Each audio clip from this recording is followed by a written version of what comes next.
Is your Toyota 4Runner's backdoor alarm going off randomly?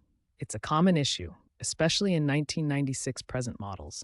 The main culprits are the tailgate switch, glass switch, latch, and wiring. These components signal whether the door and glass are securely closed.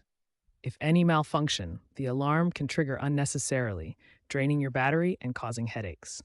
The problem is often due to wear, corrosion, or misalignment. These components work together to signal if the back door is secure. Here's a simplified view of how the wiring connects them.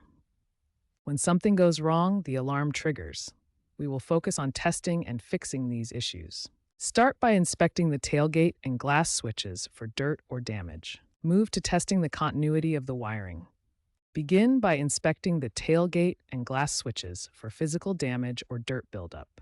Use a multimeter to test the switches. A closed switch should show near 0 ohms of resistance.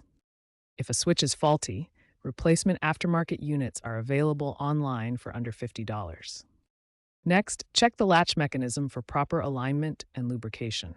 A bent latch can prevent full closure, triggering the alarm.